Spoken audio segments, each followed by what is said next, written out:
Yeshua HaMashiach viene. Yeshua HaMashiach. Vengan, las bodas cerca están. Celebra, nuestro rey regresará. Hay un reino de fiesta. Y la noche acabará y el día traerá alegría. Y la noche acabará y el día traerá nuestro Mesías. Y la noche acabará y el día traerá alegría. Y la noche acabará y el día traerá nuestro Mesías. Y si el día fuera hoy, encontrará la iglesia adorando. La iglesia adorando. La iglesia celebrando. La iglesia celebrando. Viene Yeshua HaMashiach, viene.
Bienvenido a otra edición más de Clamor en la Noche, aquí en vivo desde los estudios de la Cadena del Milagro en Cataño, Puerto Rico, y para vía satélite al mundo entero, hasta donde llega la señal. Así que especialmente sabemos que nos están viendo en Estados Unidos, en Centroamérica, en muchas partes de Sudamérica, y hasta donde llega esta señal. Que la gracia de Dios sea con usted, que Dios lo fortalezca, que Dios lo bendiga. Y gracias a todos ustedes por ser tan fieles con nosotros de orar y ayudarnos, apoyarnos. Y le pido que siga orando por Belén, mi esposa, por mi hijo, Jorge Isaac, mi Kimi y Catherine, y Freddy, mi yerno, y Catherine, mis dos hijas. Siga orando por ellos para que Dios los fortalezca, Dios los ayude. Me encontré con el sobrino de mi esposa, Angelito, los otros días. Está recuperando de una cirugía, creo que le hicieron en la espina dorsal, en la espalda. Oremos por él y oremos para que su vida sea enriquecida con el Señor, su madre, y a todas las madres en este mes. Sean bendecidas, sean fortalecidas. Mi madre se fue con el Señor hace años. Pero a todas las madres les deseamos que este mes, aunque este programa a veces se transmita en un día que ya pasó el Día de las Madres y todo lo que sea, pero que sea bendecida sus vidas y que Dios les haya recompensado con buenos hijos y con muchas bendiciones. Dios les bendiga a todos ustedes en esta noche. Este programa se transmite de lunes a viernes de 12 de la medianoche a 1 de la madrugada. Hora de Puerto Rico, por la Cadena del Milagro, por canal 54 de Dish, canal 54 de Liberty, por unored.com, cdm internacional @yahoo.com, por Radio Clamor en YouTube, y esperamos que les sea de mucha bendición. Oh, gloria a Dios. Gracias, Señor, por darnos la oportunidad de estar aquí. A pesar de todas las luchas, a pesar de todas las batallas, a pesar de todos los dardos de fuego del maligno, Señor, te vimos agradecidos a ti. Pedimos, Señor, que tú bendigas a los que oran por nosotros, a los que colaboran, a los que trabajan con nosotros en alguna forma o manera. Todos los que trabajan no voy a mencionar nombres en el día de hoy porque quiero que tú hagas llover la bendición rápida sobre todos aquellos que colaboran en una forma u otra con el Día de Clamor, la organización del Clamor. Y sí, puedo mencionar que las personas que más cerca están de nosotros, el enemigo, como son útiles, dice heriré el pastor y las ovejas serán desparramadas. Eso quiere decir que la persona que está en liderato tiene que entender que en el mundo tendré aflicción, mas confía en Jesús, dijo, yo he vencido al mundo.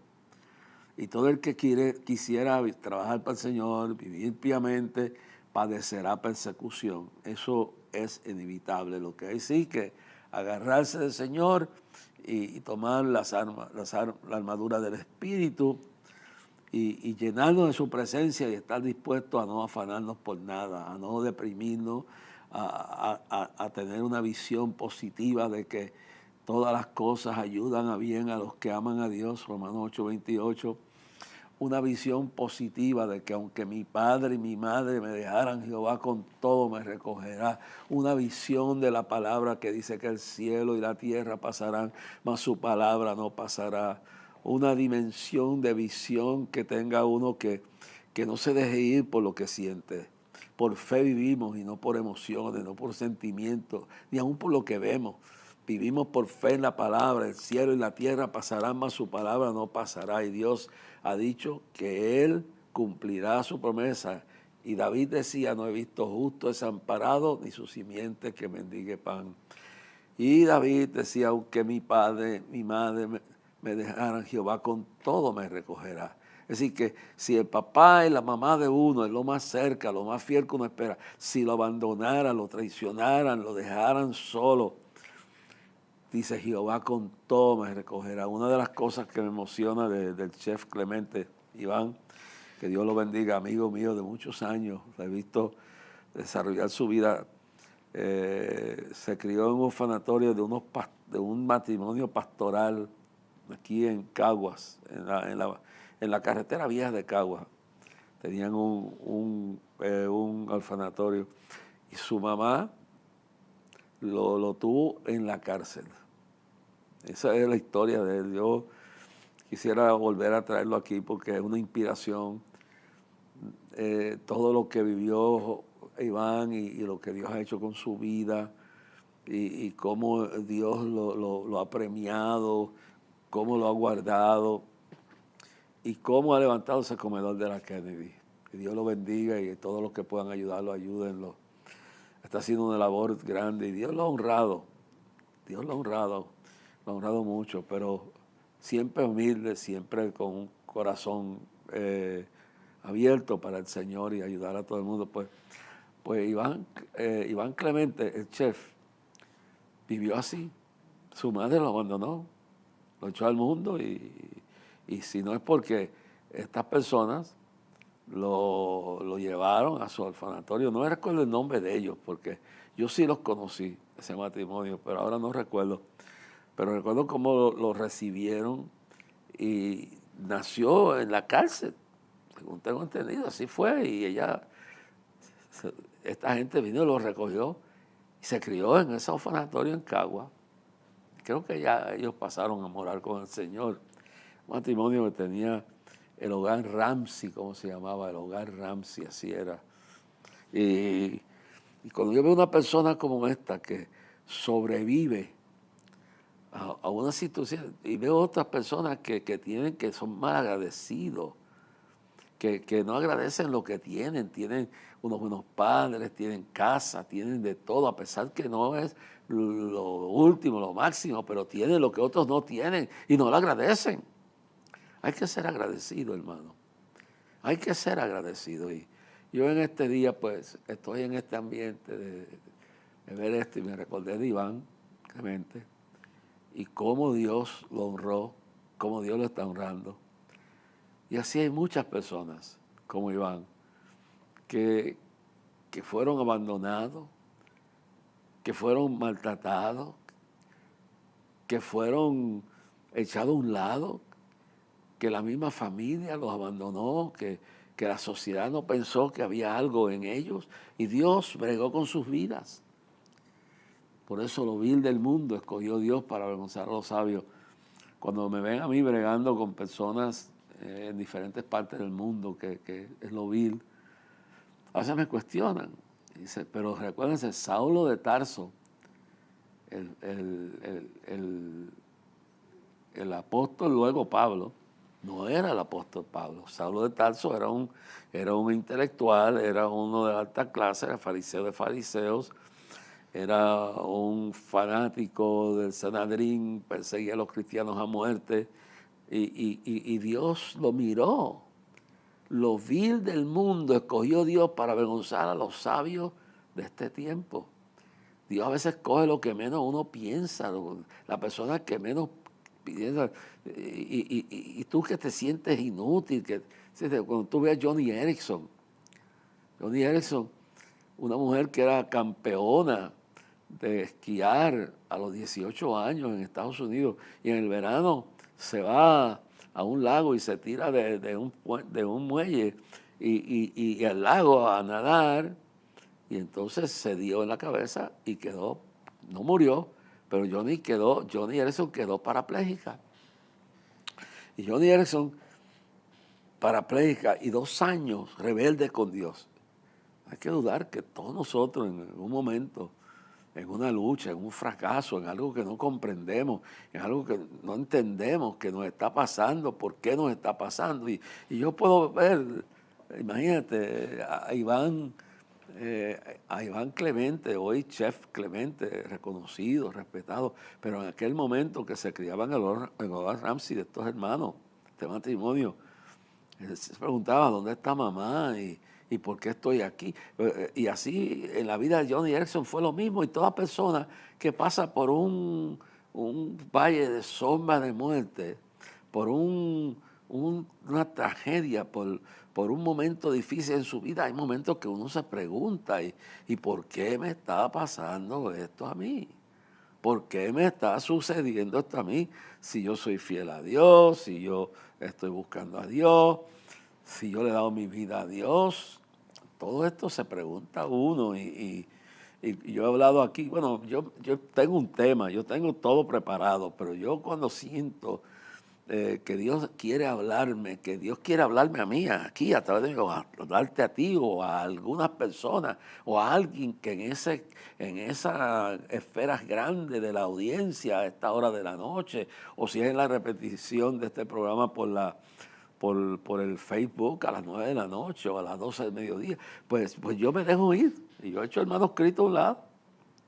Y esto es lo que estoy sintiendo. Tengo que hablar algo muy importante en el día de hoy, pero quiero sí tocar esto, primero que nada, hablar de esta realidad, que llega un momento que toda persona se pregunta en la vida, why me, ¿por qué yo? ¿Por qué estoy pasando por esto? ¿Por qué, Señor, si yo me he esforzado, si yo no uso drogas, si yo no estoy metido en pandillas, si yo no estoy metido en narcotráfico, si yo no estoy metido en la corrupción, si yo estoy siendo fiel a mi esposo, a mi esposa, si estoy entregado a mis hijos, si soy unos buenos hijos? Entonces le viene toda esa, porque nuestra lucha no es contra sangre ni carne, sino contra principados y potestades y gobernadores de las tinieblas.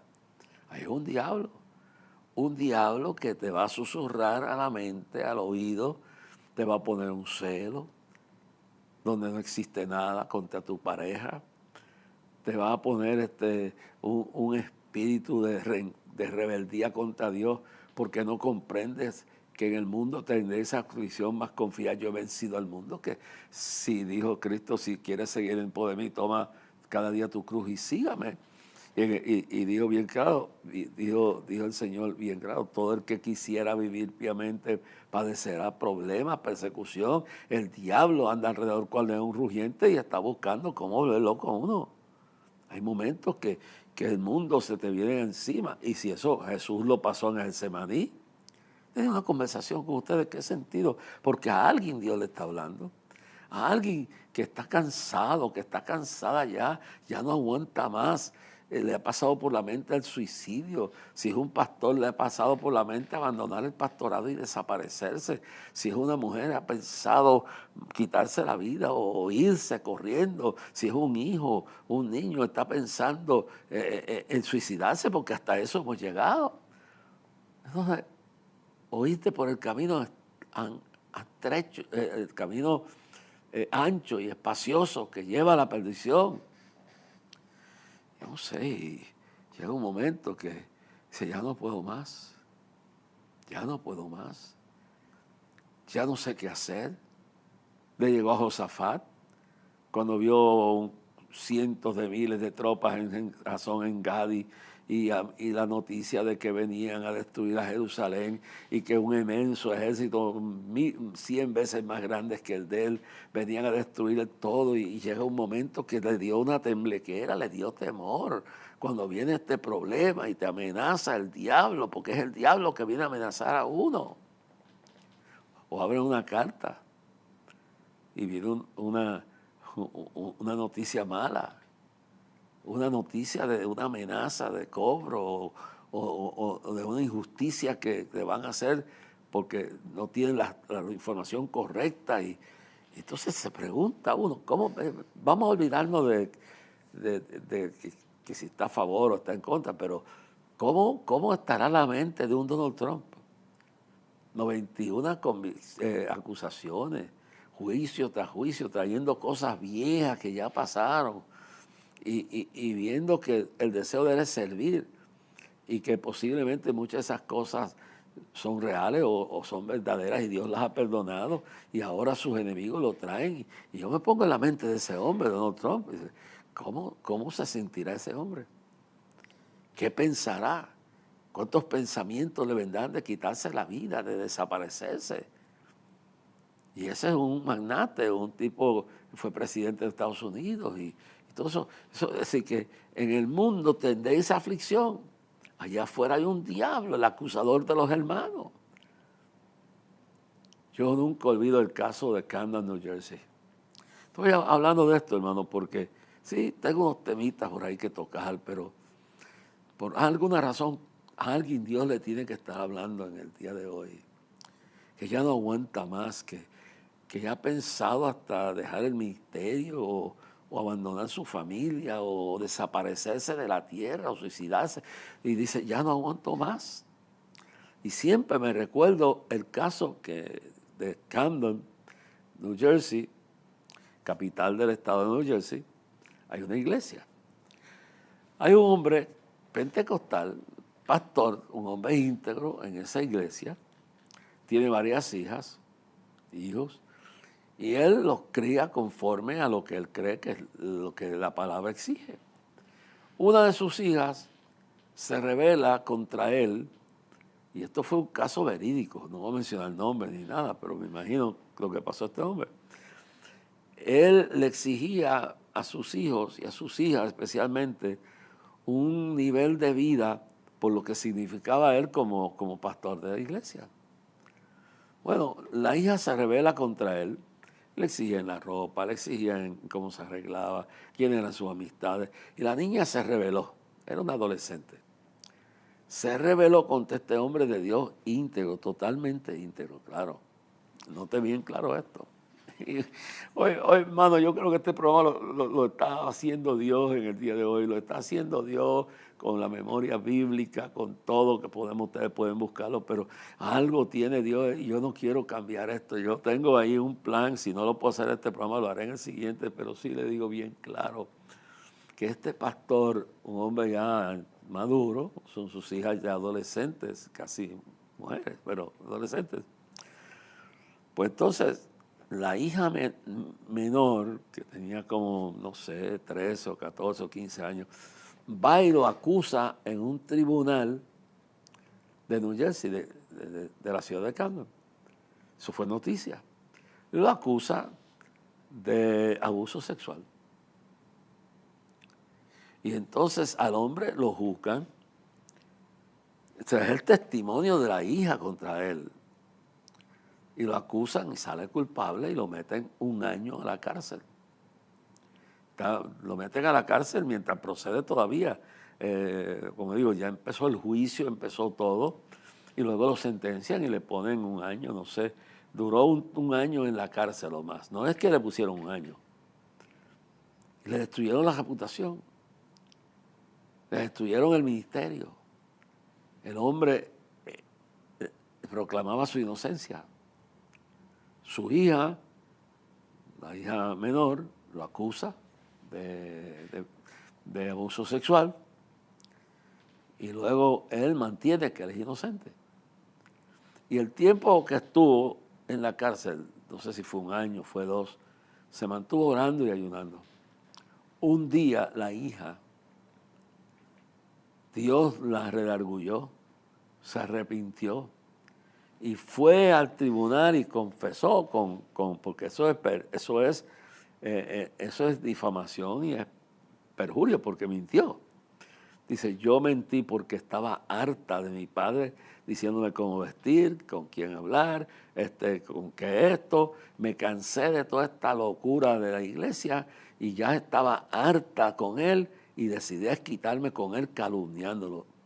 Entonces dice, bueno, pero no hay casos como este en la Biblia. Este es un hombre de Dios y lo meten a la cárcel. Y este hombre de Dios que meten a la cárcel, escuche bien claro, este hombre de Dios que meten a la cárcel, se pasa orando y ayunando dentro de la cárcel.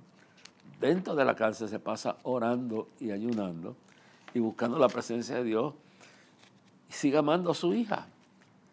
No la odia. Y la sigue amando en una forma profunda y orando para que Dios haga justicia en su vida. Esto es increíble, hermano.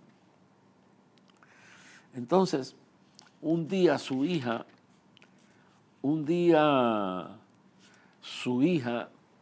va a la corte, va a la policía, va a los tribunales y ella dice, hagan conmigo lo que quieran. Yo odié tanto a mi padre. Esto fue una historia real, salió en la prensa en Estados Unidos. Y él no me odia. Sin embargo, yo lo odiaba tanto por su fanatismo, por su extremismo, que lo calumnié y lo metí preso. No tengo paz, decía ella. No tengo tranquilidad porque sé que lo que hizo estuvo mal. Y lo grande de todo esto, mis amados hermanos, es que esa mujer se arriesgó a que la muchacha ya, no me recuerdo si eran 17 años ya de la edad que tenía. Entonces, hubo un juicio nuevo. Y después de ese tiempo, de cumplir una sentencia que no tengo que terminarla, porque ya al año o a los 2 años, no recuerdo exactamente, pero esa muchacha va y confiesa que lo calumnió, que su rencor, hay gente que matan, que destruyen, pero no solamente se mata matando el cuerpo, se mata también destruyendo la reputación de una persona, destruyéndole la vida, haciéndole la vida imposible, ¿sabe?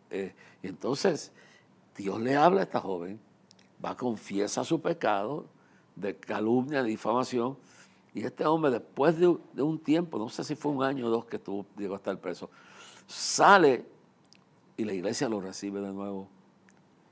Y realmente no sé si ya murió, pero tuvo muchos años pastoreando en Camden, New Jersey. Fue una historia de lo que es una calumnia, lo que es un ataque del diablo, lo que es la humillación, lo que es el momento. Imagínense cuántas cosas pensaría. Esa muchacha pensaba esto en su desesperación, lo tengo que destruir. Y el diablo le habla. Y hay personas que no se dan cuenta que Satanás le está atravesando su mente, como pasó con el caso de Pedro, que trató de impedir que Cristo subiera a Jerusalén a morir por nuestros pecados y cumplir el plan de salvación. Pero en este caso ese pastor pasó por esto. Pero hay un caso bíblico, porque usted puede decir, quizás fue cierto. Y ese es el problema, que siempre que hay una acusación, aunque sea falsa, hay ¿cómo se dice? La condición, la inclinación a creer que es cierto. Y por eso dice la Biblia en uno de los mandamientos, no levantarás falso testimonio contra tu prójimo. Pero el diablo lleva a la persona a pensar de esa forma. ¿Qué pensaría José, por ejemplo? Todo lo que tenía José. Miren, en el capítulo 39, vamos a leer, porque esto está, quién sabe cuánta gente, hay gente que han pecado, se han arrepentido, Dios los ha restaurado, han pagado el precio, las consecuencias de su pecado, pero hay gente, no todo el que está en la cárcel es culpable, no todo el que es acusado es culpable, hay gente inocente de lo que lo están acusando. Y vamos a ver el caso, estoy hablando de esto porque quién sabe por lo que usted está, y si usted confesó su pecado y Dios lo perdonó. Nosotros tenemos entonces el caso de María Magdalena y el caso de Zaqueo, el publicano, que era injusto, o de aquellos 2 que dice que un día subieron un publicano y un fariseo al templo a orar, y el fariseo decía, yo no soy como este publicano, yo oro, yo ayuno, yo hago esto, yo doy diezmo, yo no adultero, yo bla, bla, bla. Y entonces el publicano reconocía su pecado y decía, yo soy un vil pecador, yo no tengo razón para que ni Dios me mire, estoy en pecado, Dios, yo no soy digno ni de mirarte, ni de levantar mis ojos a ti. Pero ahí es que Jesús en esa parábola dice, el que se humillara será ensalzado y el que se ensalzara será humillado. Así que Cristo clara y definitivamente expone la realidad de lo que ocurre cuando una persona se enaltece, recibe la gloria, más cuando el que se humilla es ensalzado. Entonces, aquí en la historia de José es un tipo que tuvo razón para, si va a una persona que tenía razón para rebelarse contra Dios, para cuestionar lo que le pasó en su vida, y si usted, yo no lo voy a leer todo, voy a leer un capítulo nada más, un poco, porque Dios me ha cambiado aquí todo lo que estaba haciendo, pero si usted quiere leer, usted busque el libro de Génesis, y búsquese el capítulo 37 en adelante y va a leer la historia, como sus hermanos lo matan, lo matan, lo asesinan en una forma moralmente, porque lo cogen y tienen envidia. No solamente se mata físicamente una persona, se mata físicamente con humillarlo, con odiarlo, con vituperarlo, con calumniarlo. Pues mire la historia de José. Sus hermanos son envidiosos porque es el favorito de su padre y porque todo Dios le habla y Dios lo bendice y él cumple con los mandamientos del Señor, y lo venden y lo quieren matar, porque la verdad fue que lo mataron espiritualmente, pero lo querían matar. Y uno de sus hermanos intervino y le dijo, no, pues vamos a sacarle esto, vamos a venderlo. Y entonces lo cogen y lo deciden venderlo y deciden dejarlo por allí tirado en un... Déjame ver cómo es esto, porque la realidad es vendido. Mira lo que dice. Bueno, vamos a leer el capítulo 37 un poquito, porque Dios me ha cambiado el plan. Alguien Dios le está hablando en el día de hoy. Alguien está deprimido, alguien siente que el mundo se le acabó, alguien cree que Dios lo abandonó, alguien piensa que ya no tiene futuro, alguien piensa que no tiene solución su caso.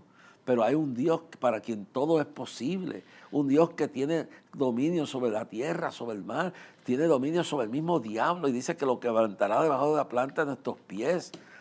Y dice, versículo 1 en adelante, el capítulo 37, y dice, habitó Jacob en la tierra donde había morado su padre, en tierra de Canaán. Verso 1 en adelante. Esta es la historia de la familia de Jacob. José, siendo de edad de 17 años, mire, estamos hablando de aquí, 17 años, apacentaba las ovejas con sus hermanos, y el joven estaba con los hijos de Belial, de Bilhá, y con los hijos de Zilpa, mujeres de su padre, e informaba a José a su padre la mala fama de ellos. Era un hijo bueno, un hijo decente, y amaba Israel a José más que a todos sus hijos, porque lo había tenido en su vejez y le hizo una túnica de diversos colores. Entonces mira esto, verso 4, viendo sus hermanos que su padre lo amaba más que todos sus hermanos, lo aborrecían. Hay gente que cuando ven que una persona Dios lo usa, un pastor es próspero, su esposa, un muchacho en la escuela sobresale, se le mete el celo, lo aborrecen, es el celo, no están dispuestos a ver que la gloria de Dios cayó por alguna razón sobre esa persona. Y viendo sus hermanos que su padre lo amaba más que a todos sus hermanos le aborrecían y no podían hablarle pacíficamente. ¿Tú te das cuenta con gente así? Que usted por más vueltas que le busca, por más que trata de ganarle, por más favores que le hace, por más cosas bonitas, eso pasa en el matrimonio. Por más que hay esposas que por más cariñosas son con su esposo, sigue siendo un aborrecido, igual que mujeres, que no importa lo que el marido le haga, todo lo que haya es malo, tiene algo, un espíritu de aborrecimiento contra ese hombre o ese hombre contra esa mujer. Y lo mismo hay padres que tienen hijos decentes, hijos buenos, y no saben agradecerlo y los maltratan. Dice bien claro. Y soñó José, verso 5, y soñó José un sueño y lo contó a sus hermanos. Ellos llegaron a aborrecerle aún más todavía. Óigame, esto sí es grande. Llegó y les dijo, oíd ahora sueño que he soñado. He aquí que atábamos manojos en medio del campo. He aquí que mi manojo se levantaba y estaba derecho, y que vuestros manojos estaban alrededor y se inclinaban al mío. Entonces él está contando el sueño de lo que Dios le habló. Y eso le dice, y más aún, y le aborrecieron aún más a causa de sus sueños y sus palabras. Soñó otro sueño y lo contó, verso 9, a sus hermanos, diciendo, he aquí que he soñado otro sueño. He aquí que el sol y la luna y 11 estrellas se inclinaban a mí. Verso 10, y lo contó a su padre y a sus hermanos. Y su padre le reprendió y dijo, ¿qué sueño es este que soñaste? ¿Acaso vendremos yo y tu madre y tus hermanos a postarnos en tierra delante de ti. Y sus hermanos le tenían envidia, mas su padre meditaba en esto.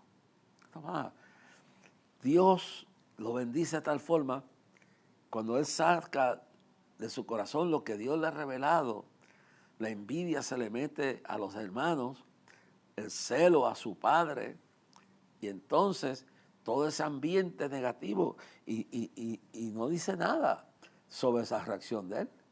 No habla, es una de las cosas de esta historia que no refleja odio contra ellos, no refleja rencor contra ellos, ni contra su padre. Entonces, verso 12, después fueron sus hermanos a apacentar las ovejas de su padre en Siquim. Y dijo Israel a José, tus hermanos apacentan las ovejas en Siquim, ven y te enviaré ellos. Y él respondió, heme aquí. E Israel le dijo, ve ahora, mira cómo están tus hermanos y cómo están las ovejas, y tráeme la respuesta. Y lo envió del valle de Hebrón y llegó a Siquim. Y lo halló, el verso 15, y lo halló un hombre andando él errante en el campo, y le preguntó a aquel hombre diciendo, ¿qué buscas? Y José respondió, busco a mis hermanos, te ruego que me muestres dónde están apacentando. Aquel hombre respondió, ya se han ido de aquí. Y yo les oí decir, vamos a Dotán. Entonces Josué fue tras de sus hermanos y los halló en Dotán. Y cuando ellos lo vieron de lejos, antes que llegara cerca de ellos, conspiraron contra él para matarle, hermano. Yo he encontrado que no hay peor enemigo que lo de la casa. O la gente que, Judas, tesorero, apóstol al lado de Cristo, y luego maquina y lo vende por 30 piezas de plata. En otras palabras, eso, míralo bien, bien claro esto. Entonces, tiene toda esa historia en la Biblia, cuando uno de los hijos del rey David se rebela e intenta tumbarlo del poder y tomar su gobierno. No hay peor enemigos que los de su propia casa y los malagradecidos de la vida, que es esto.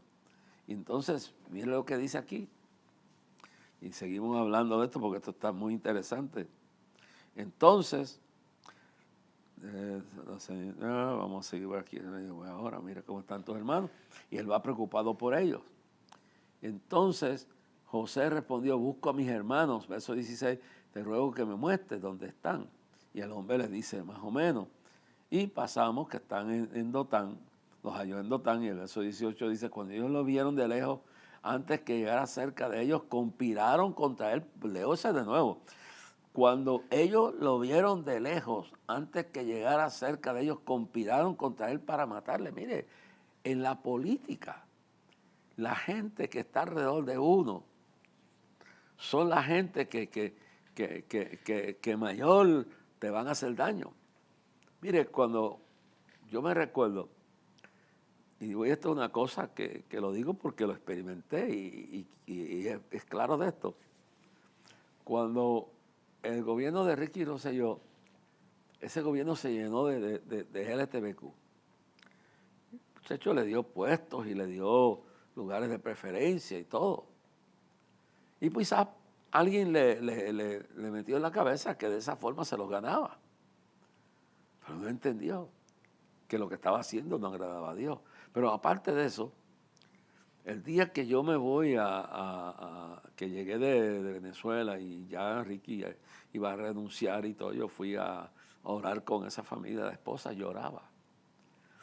La esposa lloraba, lágrimas intensas. Y la esposa de Ricky, ella lloraba y decía, todos estos homosexuales, LGTBQ, toda esta gente militante de esto, que nos traicionaron. Sí, ella estaba bien herida. Y nos traicionaron la gente del partido. Oye, bien claro, hermano, esto era cierto. Le traicionaron la gente más fiel del presidente de la Cámara, la gente, los líderes más grandes del partido, lo traicionaron y pidieron su renuncia para salirse ellos del problema que había. Había un problema terrible en las calles. Todos ahora sabemos que eso fue pagado por intervención de grupos rebeldes de Sodoma y Gomorra y de George Soros, y que todo eso fue planificado porque querían probar que podían destruir un gobierno, derribarlo sin el voto. Y este joven se había comprometido que su gobierno iba a ser firme contra todo lo que fuera a dañar la cuestión esto de Sodoma y Gomorra, todo el tema el asunto, y en su gabinete tomaron, él pensó que los estaba tranquilizando, yo no sé qué, pero su esposa lloraba y ella decía, nos traicionaron, y él se veía afectado. Hermano, lo que le quiero decir, y un hombre con buenas intenciones, un joven, se asoció con la gente más peor que habían pensado a su alrededor, y aún los mismos, y no estoy hablando solamente de los grupos LGTBQ, grupos de su propio partido, y después los grupos radicales de izquierda, todos se unieron. Entonces, ¿qué sucedió? El hombre quedó confundido. Y Dios lo ha estado restaurando poco a poco, pero porque Dios levanta al caído cuando se humilla. Pero ¿qué pasó en aquel momento, hermano? La esposa decía, nos traicionaron esta gente de Sodoma y Gomorra, nos engañaron, nos mintieron. O sea, la gente más cerca y después los líderes más cerca de su partido lo abandonaron. Lo bueno es decir que aunque mi padre y mi madre me dejaran, Jehová con todo me recogerá. Y terminó renunciando ese día y yo oré con ellos porque los amo, los quiero mucho. Y en su ignorancia tiene todo el derecho de restaurarse, porque aquí en Puerto Rico piensan que la gente no puede restaurarse, pero Dios puede levantar al caído. Dice que 7 veces caerá el justo y aún el que se humilla será ensalzado. Entonces miren lo que sucede aquí. Dice bien claro, y ellos conspiraron para matarle. Hermano, mire bien claro. Una de las cosas de César, cuando César llega de sus triunfos a Roma y lo están para coronarlo como emperador, y entonces, bueno, existe como Julio César, el que ha traído toda la victoria de a Roma, y lo están proclamando como emperador. Entonces hay un complot, una conspiración en el Senado contra él, porque no lo querían. Entonces, él va al Senado a dar un discurso. Entonces, cuando está entrando al Senado, mire para la hipocresía del mundo, los senadores romanos lo abrazan. Y el complot era que para que no se supiera quién le diera el golpe de muerte, todos tenían una daga, un puñal debajo de su toga, y que todos lo iban a apuñalar. Entonces, cuando él entra al Senado, todos lo abrazan y empiezan a apuñalarle. Pero él no sintió tanto los golpes de los demás. Había uno, y tú también, el amigo más fiel, y tú también estás aquí. Y tú también estás aquí. El senador más cercano a él, el que más confiaba, y esa fue la puñalada que le dio más difícil. Y tú también entre los que me asesinan. Y vio los ojos, miró los ojos de la conspiración. Y cómo conspiraron para matar al que le estaban elogiando como el gran campeón de la victoria que había venido contra los bárbaros. Y dice que conspiraron, óyelo bien claro, conspiraron para matarle. Y dijeron el uno al otro, he aquí viene el soñador. Ahora pues, venid y matémoslo, y echémonos en una cisterna, y diremos alguno mala bestia lo devoró, y veremos qué será de su sueño. Y cuando Rubén oyó esto, lo libró de sus manos y dijo, no lo mataremos, no lo matemos. Siempre Dios tiene a alguien que intercede por uno. Tú no estás solo, Dios tiene gente que está orando por ti. Este programa y esta cadena, hay gente orando por ti. No pierdas la esperanza. Dice, y cuando Rubén oyó esto, lo libró de sus manos y le dijo, no lo matemos.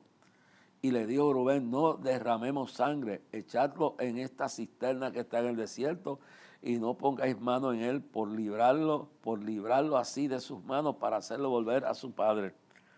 Entonces él pensaba sacarlo de allí y traerlo a su padre. Y dice, y sucedió pues que cuando llegó José a sus hermanos, ellos quitaron a José su túnica y la túnica de colores que tenía sobre sí. Verso 24, y le tomaron y le echaron en la cisterna. La cisterna estaba vacía y no había en ella agua. Y se sentaron a comer pan y alzando sus ojos miraron aquí una compañía de ismaelitas que venía de Galaad y sus camellos traían aromas, bálsamo y mirra y iban a llevarlo a Egipto.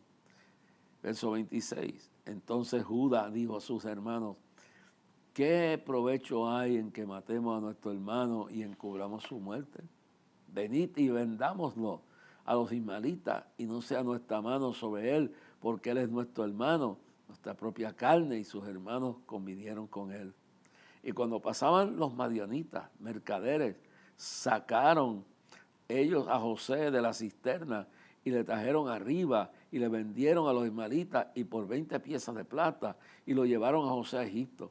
Pues Rubén volvió a la cisterna. O sea que Rubén no estaba presente cuando pasó todo esto, porque él se fue. Iba a venir a sacarlo. Siempre hay alguien que ama a uno, siempre hay alguien que está dispuesto a ayudar a uno, hermano. No estamos solos. Primero Cristo dijo, hoy yo estaré con vosotros todos los días hasta el fin del mundo. Entonces después Rubén volvió a la cisterna y no halló a José dentro y rasgó sus vestidos. Oiga bien claro. Y volvió a sus hermanos y le dijo, el joven no parece. Y yo, ¿a dónde iré yo? Entonces tomaron ellos la túnica de José y la degollaron, lo degollaron un cabrito de las cabras y tiñeron la túnica con la sangre, el engaño. Hay gente, hermano, que viven del engaño. Y dice, y enviaron la túnica de colores y la trajeron a su padre. Y dijeron, esto hemos hallado. Entonces ahora, si es la túnica de tu hijo o no. Y él la reconoció y dijo, la túnica de mi hijo es, alguna mala bestia lo devoró y José ha sido despedazado. Entonces Jacob rasgó sus vestidos y puso cilicio sobre sus lomos y guardó luto por su hijo muchos días. Se levantaron todos sus hijos y todas sus hijas para consolarlo. Mas él no quiso recibir consuelo y dijo, descenderé enlutado a mi hijo hasta el Seol, y lo lloró su padre. Mira, hermano, no todos los padres ni todas las madres son malos. Hay padres y madres que aman a sus hijos. Hay padres y madres que aman a sus hijas, que están dispuestos a pagar el precio. Todavía hay gente que Dios tiene en su mano y que obedecen a Dios.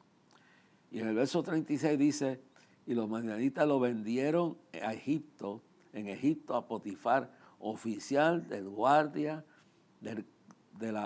oficial de Faraón, capitán de la guardia. Qué historia más tremenda pensábamos nosotros en el día de hoy. Entonces, uno tiene que entender entonces después de esto, cómo lo vendieron como esclavo. Dios mío. Y cómo este hombre en medio de todo esto, sí, hermano, pensando bien el dilema de José, y por algo Dios ha cambiado todo lo que yo pensaba hablar aquí en el día de hoy. José nunca se imaginaba verse en una tragedia, pero aquí se cumple Romanos 8:28. Primero, Romanos 8:28 dice, todas las cosas ayudan a bien a los que aman a Dios. Esta es una forma de sacarle bienestar a todo lo que el diablo quiere hacer por destruirte. Note bien claro que dice, conspirarán contra ti, mas lo harán sin mí. Y no habrá arma forjada contra ti que pueda prosperar. Y Dios trastorna el camino de los malos. Y mire bien claro en este caso, en esta situación, cómo este joven que no piensa que esto puede terminar bien, a pesar de todo, que han planificado matarlo, y luego lo venden como un esclavo, y a Rubén, su hermano, que pensaba librarlo de la cisterna y traerlo sano y salvo, las cosas no salieron bien. Pero en el plan de Dios hay cosas que vienen, que Dios la va a tornar para bien. Entonces llega a Egipto, y en Egipto, cuando llega, lo venden como esclavo, otra humillación más. ¿Y dónde está Dios en su plan? Aquellos lo iban a matar, pero esto lo compraron los madianitas, y Dios permitió que lo vendieran como esclavo. Y cuando lo venden como esclavo, ¿quién de tantas personas lo compra? Dice la Biblia. Claro, este versículo es clave totalmente. Este versículo último, este versículo 36 del capítulo 37 de Génesis, dice: y los madianitas lo vendieron en Egipto a Potifar, oficial de Faraón, capitán de la guardia. No importa lo que el diablo esté tratando de hacer, a quién el diablo está usando, ha puesto en tu camino para difamarte, para destruirte, para acabarte, lo que sea, Dios está contigo. Y si Dios está contigo y tú te mantienes fiel, tú vas a ver la gloria de Dios. Este muchacho, sus hermanos lo traicionan, lo venden como esclavo, lo dan por muerto a su padre, y luego, cuando llega a Egipto como esclavo, ¿quién lo compra? El hombre más poderoso en el gobierno, en el sentido que es el jefe de la guardia del faraón. Y a esa casa es que lleva, oye, claro, a esa casa es que llega. Y vamos a dejarlo ahí. ¿Qué pasa? Mire donde Dios lo pone. Y dice bien en el capítulo 39, que lo vamos a seguir en el próximo. Bueno, esto es lo que Dios quiere, esto es lo que vamos a traer. ¿Qué pasa? ¿Cómo Dios desarrolla su plan? ¿Cómo Dios usa lo que Él quiere? ¿A quién quiere usar? El caso de Ciro. Isaías profetiza 150 años y le llama su ungido. Y luego, 150 años ya, cuando se van a cumplir los 70 años de estar en el exilio, de estar en la esclavitud, a los cuales pasaron en Babilonia, Dios levanta en Persia a Ciro y lo pone en el camino, como si quiere leer el libro de Esdras, para ayudar a que Esdras llegue a restaurar el culto. Un hombre que por lo que se escribe, a pesar de ser un pagano, ha tenido una experiencia con Dios. Dios está en tu vida. Yo quiero terminar con esto porque ya yo entiendo lo que Dios quiere. Y en el próximo programa vamos a seguir con el capítulo 39. Y ahí vamos a empatarlo con lo que estamos hablando de la calumnia, de todas estas cosas. Pero qué cosa final más tremendo. Tú estás en una cisterna. Te han vendido, te han traicionado, te han herido. Y has llegado a una posición de la humillación más grande, ser vendido. Los esclavos los ponían desnudos. ¿Y quién lo compra?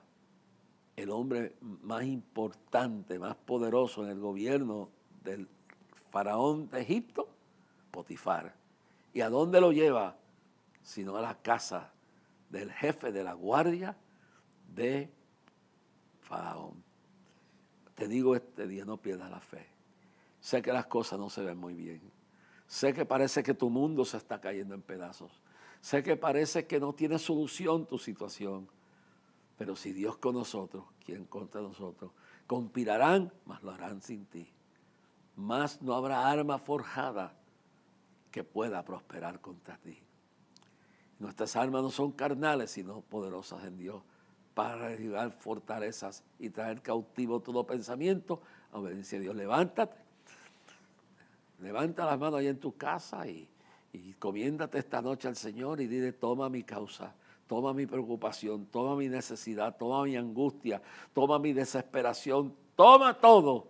Y yo proclamo que para ti no hay nada imposible y que todas las cosas ayudan a bien a los que aman a Dios. Que pasen buenas noches y mañana continuaremos con esta historia. Yeshua HaMashiach, Yeshua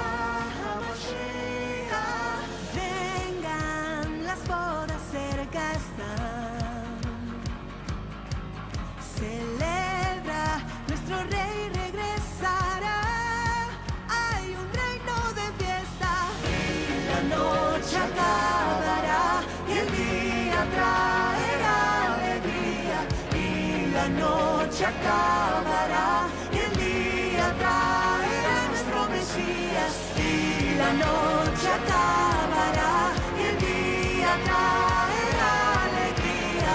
Y la noche acabará y el día traerá nuestro Mesías. Y si el día fuera hoy, ¿qué encontrará la iglesia adorando? La iglesia adorando. La iglesia celebrando.